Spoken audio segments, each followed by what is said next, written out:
Hey everyone, it's Haley, and today I'm going to be talking about my top 10 books that I think you should read in your lifetime. So a few times you guys have mentioned the idea of doing kind of a top books that you should read before you die sort of thing, so I decided to do that today.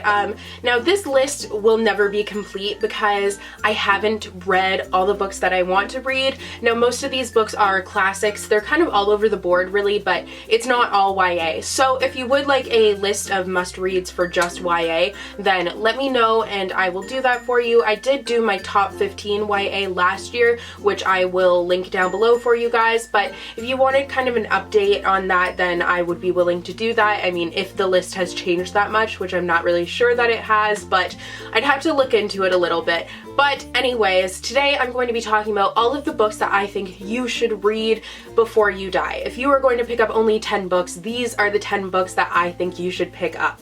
And for whatever reason, most of them, they are on this list because they are books that kind of had an impact on me, and I think that you really can benefit from them in some way. So they all kind of have a special place in my heart because they have helped me to kind of grow as a person, which is one of the awesome things about being a reader, is you're given this opportunity to learn about things that books can teach you. You learn from characters' mistakes, and it's really just a learning experience, and that's one of the reasons why I love reading, because you can live 1,000 lives just through the pages of books. It's just amazing. So these are, without further ado, my top 10 books that I think you should read in your life. So number 1 on this list is my absolute favorite book of all time, and this will come as no surprise to you if you've been watching my videos for a while now, and that is The Book Thief by Marcus Zusak.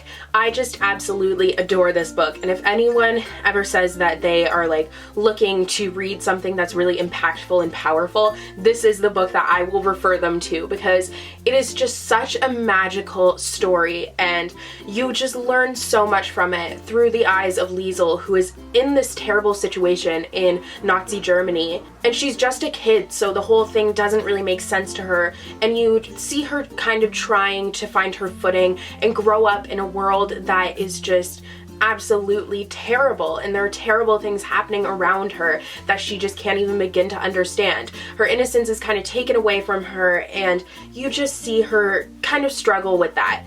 Now, I do have a review for this one up, so I will link that down below for you guys. I don't have a review for many of these books because I don't really do reviews for classics. I just don't like doing that. It just feels like I'm writing an essay, so I prefer not to do that. But any of the books that I do have a review for, I will link down below, but I think this might be the only one. But this book is honestly just absolutely a magical experience, and even if you don't end up liking it, I truly believe that there's no one who has read this book who can say that it didn't have some sort of an impact on them. Next is The Fault in Our Stars by John Green.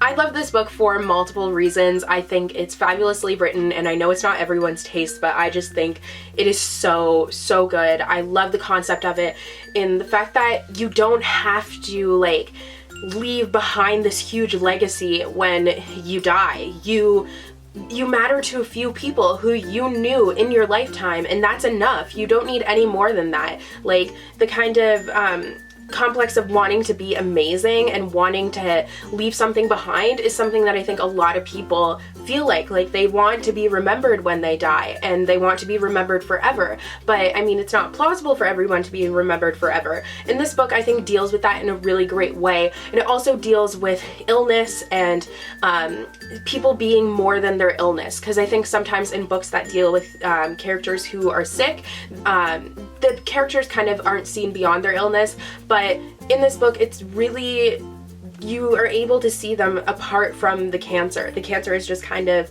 a thing that is in the book, but it's not like the main driving force of the characters. They are able to stand on their own, which is really refreshing. Next is a book that I don't actually own, but I read in grade 10, and it has had a huge impact on me, and that is To Kill a Mockingbird by Harper Lee. I just loved this book. I loved the characters, and I loved all that it dealt with racism, and I think especially today that's a really prevalent issue that we should be reading about and we should be educating ourselves on. And what better better way to educate yourself than reading a fiction novel, because you can enjoy yourself at the same time as you're kind of learning about things. And I just think that To Kill a Mockingbird really starts the conversation on racism in a great way, and it gets you thinking, and that's what we need, especially in regards to racism issues. Next is Fahrenheit 451 by Ray Bradbury. I read this for school, as you can tell, because it has a ton of highlighting and a ton of like post-it notes in it, and I loved this book. It really struck a chord with me. It deals with censorship, and in this world, the world of this novel, there's no literature. There's none of that, like no storytelling. All of that has been banned. And I think this one, once again, is really a conversation starter, because it makes you really consider like how much our voices are being heard and how much is really being silenced, how government censorship is affecting things. Like, I wouldn't say it's a huge issue like it used to be. Like, we do have a lot of freedom of speech now, but at the same time you have books like Looking for Alaska that are being banned in high schools because of sexual content and all that. Like, it's just things like that, and you have to like kind of think twice about it and being like, why are we taking literature away from schools when that's exactly what they need? Like, I could just do a whole video on it, and it's just this whole huge issue, but I think this book really starts the conversation on that, and it's honestly just an incredibly crafted story, and it's fabulous. Next, I don't want to actually take this series off my shelf because I'm being lazy, but it is the Harry Potter series by J.K. Rowling, and this book, honestly, like, the whole series is just magical, and it just kind of has the power of taking you away from the world for a while and experiencing this world that is honestly like no other, and you just feel welcome in the wizarding world of Harry Potter, and it's just amazing. Like, I can't even describe it. It's just such a great experience reading this series. You fall in love with the characters, and you get to follow their journey and see them as they grow up, and you learn countless things from the series, and it is just, no matter how old you are, it's never too late to start Harry Potter. It is just so good, and you need to read it. You will understand all of the crazy hype if you read it. Next is the Hunger Games trilogy by Suzanne Collins.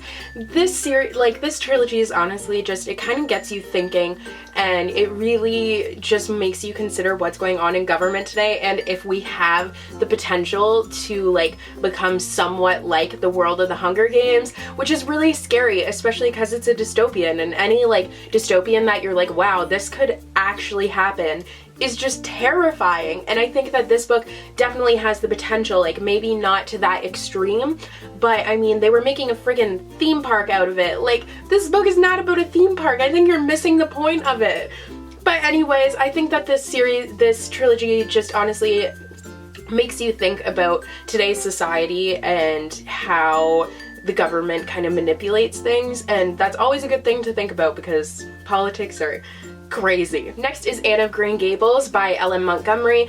This is a Canadian classic, and that makes me just so proud to be Canadian. I just love this book so much. I remember growing up watching the movies. My mom loved this story, and it just is a story that's really close to my heart, especially as a Canadian. And apart from that, though, it's just a fabulous book. It is so fun to read, and I think you can learn so much from Anne because she's this protagonist that just, she's a kid that cannot be brought down. Like, she has this kind of happy-go-lucky view of the world, and it's amazing to be reading from her perspective and see her imagination and kind of live through her eyes. It's just a really refreshing experience, and it just makes you feel like a kid again. Next is The Help by Catherine Stockett, and this one once again starts conversations about racism and issues in regards to that, especially in the South and in America and like the history of America.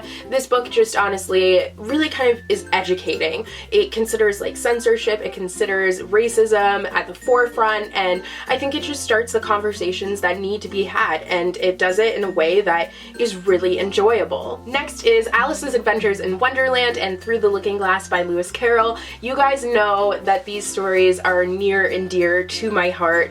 I just absolutely love Alice in Wonderland, and there's just something about it. It's just this magical world that is full of nonsense, but I think that's what makes it great, is the fact fact that nothing makes sense there, but everything makes sense at the same time. Like, it's just kind of a book that you can't even try to understand it, because there is no understanding it. It's just, once again, it brings you back to being a kid, because you can't, like, you just have to kind of accept the fact that nothing in Wonderland makes sense, because not everything is going to make sense. And it's just, honestly, I feel like Alice just keeps my curiosity alive, and she's just a really enjoyable character, and I just really, really love these books so much, and yeah, yes. And finally, The Great Gatsby by F. Scott Fitzgerald. This book is honestly just the great American novel. It is fabulous, and I love reading it, and I think that you can learn a lot from it in terms of, like, people aren't always what they seem, and, like, kind of, there's just so many things, and you just need to read it. I can't even begin to describe it. It's just so good. So those are the 10 books that I think that you should read in your lifetime. There are obviously a million other books that I could put on this list that I've read, but I decided 10 was a good number. And if you're wondering why there's not, like, a popular classic on here that you think should be on here or whatever, chances are I probably haven't read it yet, so that's why it's not on this list. Like, that's why there's no Austen on this list and no Brontes, because I've read a couple of Austen, I've read none of the Brontes, so I can't really include them on the list. So this is just from what I've read, what I think that the top 10 books you should read in your lifetime are. So anyways, if you guys have read any of these books, let me know your thoughts on them, and yeah, I'll see you guys in the next video. Bye!